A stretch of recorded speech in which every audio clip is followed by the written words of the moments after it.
ओम श्री कृष्णाय नमः।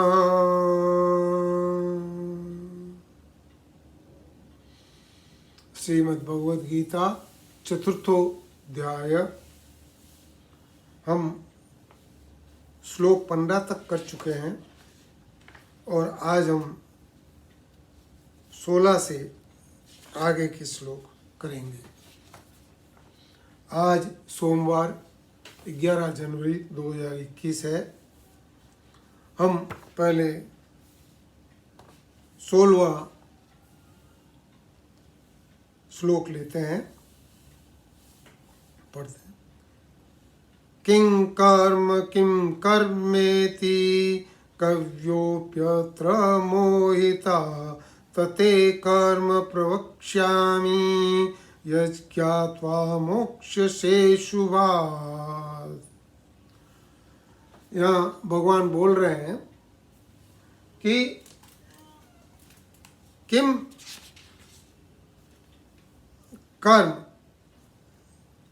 कर्मेति, कर्म क्या है और अकर्म क्या है। और ये जो इस प्रकार का जो चीज है, इसमें विद्वान लोग भी मोहित हो जाते हैं। अतः तते कर्म प्रवक्ष्यामि, इसलिए मैं तुझे भली भांति कर्म के बारे में बताऊंगा, और जिसको जानने से मोक्ष से शुभात्, जो अशुभ से, अशुभ का मतलब संसार बंधन से तो मुक्त हो जाएगा, यानी मोक्ष को प्राप्त हो जाएगा। यहाँ भगवान बड़ा स्पष्टता से एक बात बोल रहे हैं। वो बोल रहे हैं कि कर्म और अकर्म के बीच की चीज को जानना चाहिए। कर्म क्या है, अकर्म क्या है, और इसको जो भली भांति जान लेता है वो संसार बंधन में नहीं बंधता। इसका मतलब यहाँ पर सीधा सीधा ये है कि जो कर्म और अकर्म को ठीक से जान लेता है वो संसार बंधन में नहीं बनता। अब इसको थोड़ा सा हम डिटेल में देखें। पहले तो दूसरे अध्याय के अंदर 10-12 श्लोक के अंदर 47 से लेके 53 तक भगवान ने ज्ञान स्वरूप कर्म योग की स्थापना कर दी थी और बता दिया था कि कर्म योग क्या है। उसके बाद में तीसरे अध्याय में कर्तव्य कर्म के माध्यम से भगवान ने कर्म योग के बारे में बहुत सारी बातें बोली, और उसके अंदर कर्म के बारे में विशेष बातें की। क्या कि भगवान ने बोला कि हमें इंद्रियों का कंट्रोल करना चाहिए, इंद्रिय निग्रह की बात हुई थी, और इंद्रिय निग्रह पे कंट्रोल की बात हुई थी। और वो कंट्रोल दो तरह के हैं। एक तो सामान्य कंट्रोल है जो मन बुद्धि से इंद्रियों का कंट्रोल किया जाता है, और दूसरा है हठ पूर्वक कंट्रोल करना, तो वो एक अलग चीज है। तो हठ पूर्वक अगर विषयों का नियंत्रण करते हैं तो उसमें विषय चिंतन चलते रहते हैं, और विषय चिंतन चलने के कारण वो कर्म नहीं करना भी कर्म करने के जैसे ही होता है। और ये इसको भगवान ने मिथ्या आचरण बोला था। और प्रकृति के परवश भगवान ने बोला कि वो तेरे से वो कर्म करवा ही लेगा। प्रकृति के परवश मतलब तेरे स्वभाव के अनुसार और वस्तु स्थिति के अनुसार वो जो तू मन में सोच रहा है वो कभी न कभी तेरे से कर्म करवा ही लेगा। इसलिए हठ पूर्वक इंद्रियों का निग्रह करना कोई अच्छी बात नहीं बताई। और भगवान ने ये भी बोला कि इससे शरीर का निर्वाह सिद्ध नहीं होता है, और इससे सिद्धि भी नहीं मिलती है, इससे कोई विशेष फल भी नहीं मिलता है, इससे नुकसान ही होता है और इससे पतन ही होता है। तो ये यहाँ पे भगवान ने बता दिया था। कर्म नहीं करने की अपेक्षा भगवान ने बोला कर्म करना ठीक है, और ये भी बोला कि मनुष्य एक मिनट भी, एक क्षण भी कर्म करे बगैर नहीं रह सकता। तो इस चीज को हमने पहले ऑलरेडी डिस्कस किया था। और वहाँ पर भगवान ने बताया था कि इंद्रिय निग्रह करके आसक्ति से रहित होकर हमको कर्म करना चाहिए। और ये जो कर्म हम करते हैं ये 3 प्रकार के होते हैं। इसमें पहला तो है विकर्म।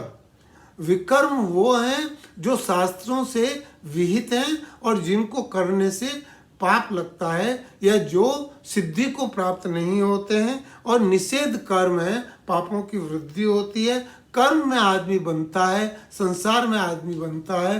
तो वहाँ पर हमें तीसरे अध्याय में भी क्लियर हो गया था कि ऐसे कर्मों को हमें नहीं करना चाहिए।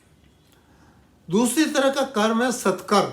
सत्कर्म मतलब पुण्य, पुण्य कमाएंगे आप स्वर्ग को जाएंगे। वहाँ पर भी भगवान ने बताया था कि उसके लिए मना नहीं किया कि ये नहीं करना चाहिए, लेकिन भगवान ने ये बोला कि सत्कर्म करके तुम स्वर्ग में जाओगे तो वहाँ से भी वापस नीचे आओगे, तो उसका भी कोई फल का वो नहीं है, उससे भी कोई विशेष फायदा नहीं है। तो इसलिए हमको कर्म योग से कर्म करने चाहिए। कर्तव्य कर्म के अंदर कर्म योग की प्रधानता बताई और कर्म योग के अंदर बोला कि निष्कर्मता का अनुभव होता है और परमात्मा की प्राप्ति होती है, शांति की प्राप्ति होती है। और यज्ञ की इसके अंदर बात हुई थी और यज्ञ से इसकी प्राप्ति होती है। तो ये जो चीज़ है ये हमें तीसरे अध्याय के अंदर भगवान ने कर्म के बारे में बताया था। अब यहाँ पर पहले भगवान ने अपनी उच्चता बता के 5 श्लोक पहले बोले, फिर पहले बोले कि सूर्य को मैंने कर्म योग सिखाया था और विश्वाकु को और मनु को, और उसके बाद में 5 श्लोक जन्म कर्म दिव्य, ये सारी बातें उन्होंने बोली है। और उसके बाद के अंदर भगवान ने बोला कि ये चतुर्वर्ण्य सृष्टि मैंने रची है। तो भगवान ने अपनी श्रेष्ठता को स्थापित करके बोला कि जो मैं कह रहा हूँ उसको ध्यान से सुनो। तो अब भगवान यहाँ से इस श्लोक से ये बता रहे हैं कि कर्म क्या होता है और इसको ठीक ठीक से हमको अगले यहाँ ये जो हमारा है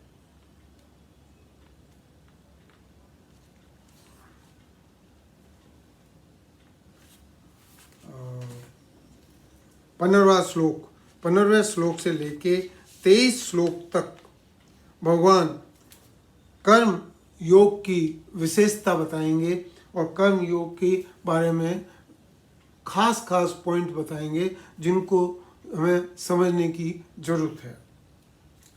तो सबसे पहले भगवान बोलते हैं कर्म और अकर्म इन दोनों को ठीक ठीक से समझना चाहिए। ठीक ठीक से समझने का क्या मतलब है कि इसके अंदर विद्वान लोग भी मोहित हो जाते हैं। विद्वान लोग मोहित कैसे हो जाते हैं? जैसे कि अर्जुन ने बोला कि मेरे को युद्ध के लिए आया था, युद्ध करना था। बोले मैं युद्ध नहीं करूँगा क्योंकि मैं अपने संबंधियों को नहीं मारना चाहता, मैं अपने पितामह को नहीं मारना चाहता, मैं अपने गुरु को नहीं मारना चाहता, इसलिए मैं युद्ध नहीं करूँगा। युद्ध करना उसका कर्तव्य था, लेकिन उसने बोल दिया कि मैं युद्ध नहीं करूँगा। तो ये कर्तव्य कर्म की तरफ उसका जो बात होगी, इसी के कारण गीता का पूरा ये हुआ है। और ये यहीं पर भगवान बता रहे हैं कि कर्म और अकर्म के अंदर मोहित हो जाते हैं लोग बाग। विद्वान लोग भी इसके अंदर मोहित हो जाते हैं। अर्जुन भी बड़ा ज्ञानी था, अर्जुन भी विद्वान था, लेकिन वो भी मोहित हो गया था। तो यहाँ भगवान बोलते हैं कि अच्छे अच्छे ज्ञानी लोग भी इसके अंदर मोहित हो जाते हैं और कर्म और अकर्म के बीच का भेद को नहीं समझ पाते हैं। ये इसलिए होता है कि अंतःकरण से हम इसको किस ढंग से देखते हैं। अंतःकरण मतलब मन, बुद्धि, अहंकार और हमारा जो चित्त है वो इन सब चीज़ों को किस ढंग से विश्लेषण करता है और किस ढंग से इसको देखता है, उसके कारण हम इसको कर्म अकर्म के अंदर फर्क को हम जान नहीं पाते हैं और उसको हम समझ नहीं पाते हैं। आगे 17वें श्लोक के अंदर भगवान ने बताया, बहुत इंपॉर्टेंट बात बोल रहे हैं, कर्मणो यापि बोधव्यं बोधव्यं च विकर्मण अकर्मणश्च बोधव्यं गहना कर्मणो गति। भगवान बोलते हैं कि कर्म को भी तत्व से जानना चाहिए, तत्व से, तत्व ठीक ठीक से उसको जानना चाहिए। अकर्म को भी तत्व से जानना चाहिए और विकर्म को भी तत्व से जानना चाहिए, क्योंकि कर्मों की गति गहन है, अर्थात समझने में बड़ी कठिनता है। इसको समझना बहुत मुश्किल है, इसलिए कि इसकी गति गहन है। गति गहन का मतलब क्या है कि वही कर्म अकर्म हो जाएगा, वही कर्म कर्म होगा और वही कर्म विकर्म होगा। कोई आप कर्म कर रहे हैं, आप मान लीजिए कि किसी का भला कर रहे हैं, आपने एक भंडारा किया, आपने किसी का भला करने के लिए आपने सोचा मैं इतने आदमियों को खाना खिलाऊंगा।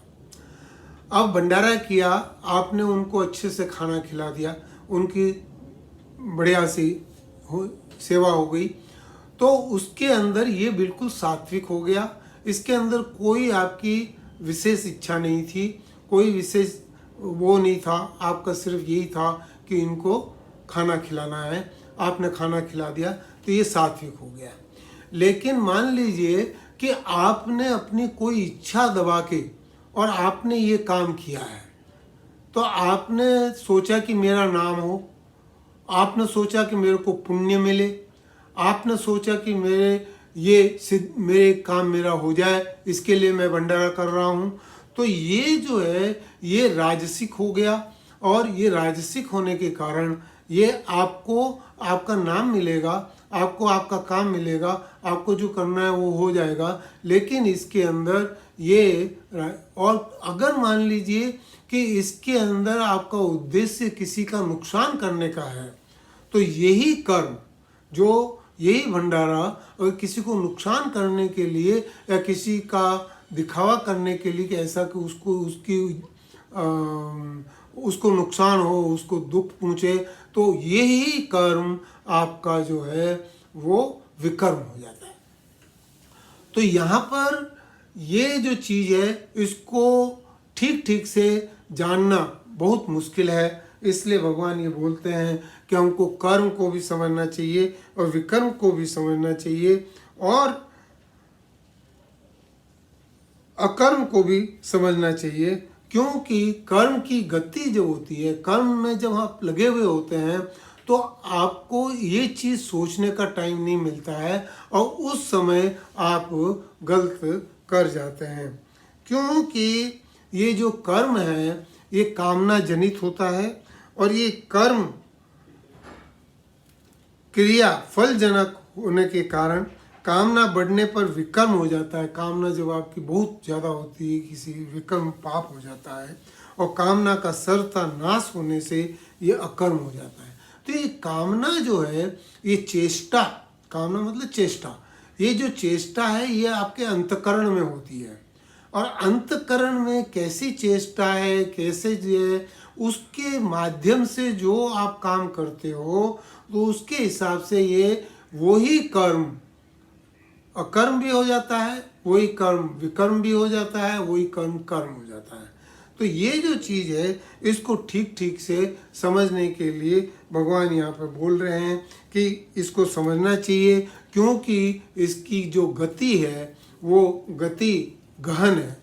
गहन मतलब बहुत डीप है, बहुत डीप होने के कारण अच्छे अच्छे लोग भी इसको ठीक ठीक से समझ नहीं पाते हैं, इसलिए इन तीनों के बीच का फर्क हमको समझना चाहिए। तीनों में जो विकर्म है, विकर्म को समझने में ज़्यादा टाइम नहीं लगता। विकर्म शास्त्रों में भी दिया हुआ है कि ये चीज़ें नहीं करनी चाहिए, निषेध कर्म होते हैं, निषेध कर्म नहीं करने चाहिए, तो वो जो चीज़ है वो इसके अंदर, लेकिन जो कर्म और अकर्म है इसके अंदर समझने में दिक्कत हो जाती है। तो ये जो चीज़ है इसको हमको आगे 18वें श्लोक के अंदर भगवान क्या कहते हैं वो हम देखते हैं। कर्मण्य कर्म यः पश्येत् अकर्मणि च कर्म यः स बुद्धिमान् मनुष्येषु स युक्तः कर्म कृतः स युक्तः कृत्सन्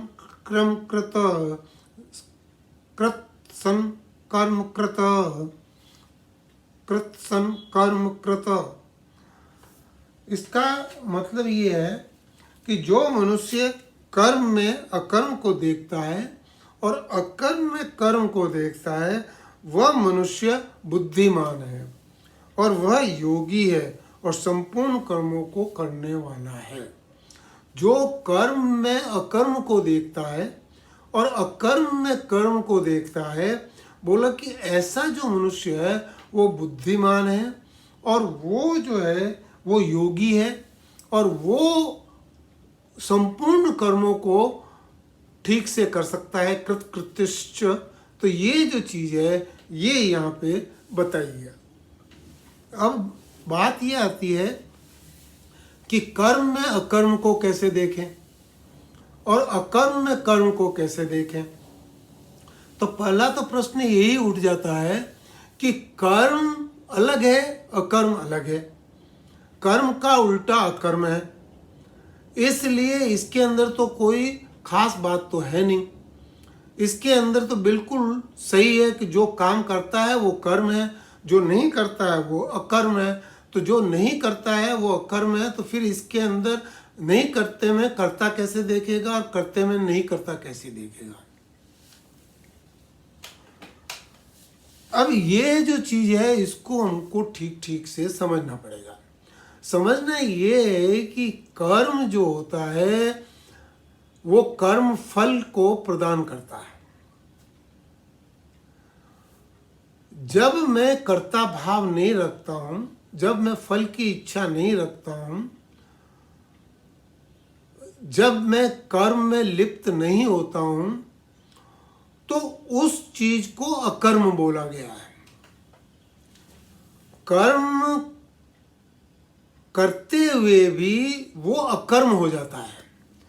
जब करते हुए जब उसके अंदर कर्ता भाव नहीं है, उसमें लिप्त नहीं हो रहा हूं, उसके फल की इच्छा नहीं है, तो वो अकर्म हो जाता है। और दूसरी तरफ जब मैं कर्म नहीं कर रहा हूं, लेकिन मैं वहां जैसे मान लीजिए कि मैंने हठपूर्वक बैठ गया हूं और मैं सब देख रहा हूं, किसी का नुकसान हो रहा है उसको भी देख रहा हूं, सब कुछ देख रहा हूं और मैं जानबूझ के वहां पर चुपचाप बैठा हुआ हूं, मैं कुछ नहीं कर रहा हूं, तो मैं कहता हूं कि मैं कुछ नहीं कर रहा हूं। ऐसा जो बोलने वाला है मैं कुछ नहीं कर रहा हूं, वो उस कर्म का अनुमोदन कर रहा है जो कर्म ठीक नहीं है, जो कर्म विकर्म है उसका अनुमोदन कर रहा है। तो अनुमोदन करने के कारण वो उस कर्म में लिप्त हो गया और उस कर्म में लिप्त होने के कारण उसका भी वो पाप का भागी उसके अंदर बन जाता है। तो ये जो है ये कर्म नहीं करते हुए भी अगर आपको फल मिल रहा है, क्यों फल मिल रहा है? उसका बिल्कुल सीधा सीधा कारण ये है कि एक क्षण भी आप कर्म किए बगैर नहीं रह सकते। ये भगवान ने पहले बताया। आप जब चुपचाप बैठ के और गलत चीज को होते हुए देख रहे हो, तो आप उस जो गलत कर्म है उसके अंदर आप हिस्सेदार बन जाते हैं। ये जो चीज है ये अकर्म में कर्म को देखना, तो कर्म में अकर्म को देखना और अकर्म में कर्म को देखना ये बिल्कुल ही एक अलग चीज है, क्योंकि ये ऐसा पॉसिबल है। अगर ऐसा पॉसिबल नहीं होता तो भगवान ऐसी बात नहीं करते। तो भगवान जब बोलते हैं कि कर्म में अकर्म को देखो और अकर्म में कर्म को देखो, तो इसका मतलब ये है कि मैं जब काम करता हूं तो मैं काम को ऐसे करूं कि मैं कर्म योग की भावना से करूं, तो मैं उसके अंदर अकर्म हो जाएगा और जब मैं कोई अकर्म हो रहा है, जब मैं खाली बैठा हूँ, तब भी मेरे को देखना है कि मैं कहीं कोई ऐसी चीज़ का अनुमोदन या ऐसी चीज़ का हाँ या ऐसी चीज़ कोई मैं अपने अंदर की इच्छा के कारण तो ऐसा नहीं कर रहा हूँ। अगर मैं वो अपनी इच्छा के कारण ऐसा कर रहा हूँ तो वो अकर्म भी कर्म हो जाता है। तो ये जो है, तो इसलिए कर्म के अंदर अकर्म को देखना और अकर्म में कर्म को देखना, तो ये चीज़ जो है ये इसलिए है कि ये कि फल की इच्छा के कारण आप समझ लीजिए। दूसरी चीज़ ये है कि हम लोगों का एक अध्यास है। अध्यास क्या है? अध्यास ये है कि जो चीज़ हम आँख से दिखती है उसको तो हम समझते हैं कि ये है, और जो चीज़ इन इंद्रियों से नहीं दिखती है या सुनते हैं या टच करते हैं, जो पांचों इंद्रियों से दिखती है, महसूस करते हैं, उसको तो हम सच मानते हैं।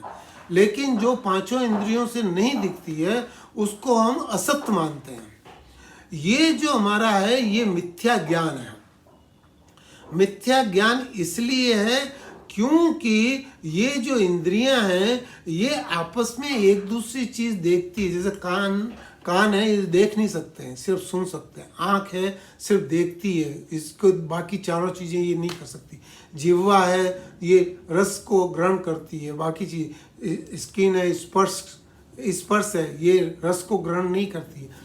तो इस तरह से हम देखें तो एक एक इंद्री एक एक ही काम करती है और इसके अंदर पूर्ण ज्ञान नहीं हो सकता। तो पूर्ण ज्ञान कैसे होता है कि शास्त्र प्रमाण से ही पूर्ण ज्ञान होता है। शास्त्र प्रमाण के बगैर ज्ञान अधूरा है।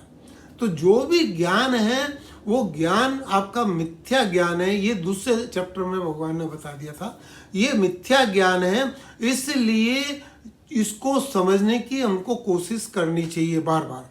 तो ये जो मिथ्या ज्ञान है, ये मिथ्या ज्ञान के कारण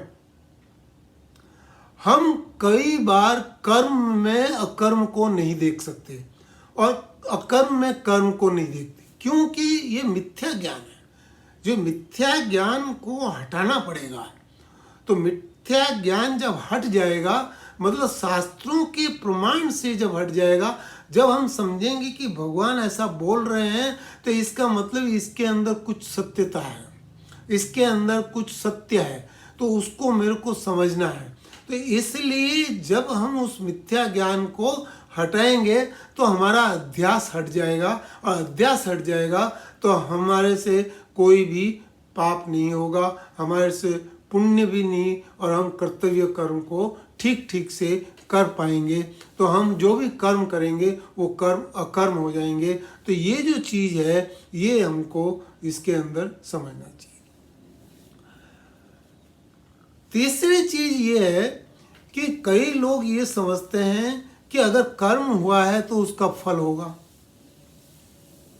बोलते हैं ये मिथ्या ज्ञान वगैरह कुछ नहीं है, सब ठीक है, लेकिन अगर मान लीजिए कोई कर्म है तो फल होगा। अब यहाँ पर बड़ी परेशानी है। परेशानी ये है कि कुछ फल तो तत्काल मिलते हैं, कुछ फल थोड़ी देर बाद मिलते हैं, और कुछ फल तो संचित फलों में चले जाते हैं। इसलिए फल को अगर ध्यान रख के ही किया जाए काम तो बड़ा मुश्किल हो जाएगा, क्योंकि जो संचित कर्म में चला गया उसका तो अभी आपको नहीं पता पड़ेगा, वो तो जब समय आएगा तभी पता पड़ेगा।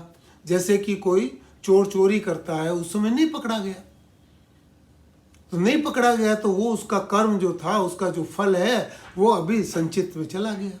इसका मतलब तो ये नहीं है कि वो चोर नहीं है। तो ये जो चीज़ है ये हमें ठीक से समझनी पड़ेगी। तो इसलिए कर्म में अकर्म जो है ये न तो फल से है और न ही मिथ्या ज्ञान से है। ये सिर्फ यही है कि कर्म योग को ठीक ठीक से समझना। कर्म योग को ठीक ठीक से कैसे समझें कि कर्म में अकर्म को जाने और अकर्म में कर्म को जाने।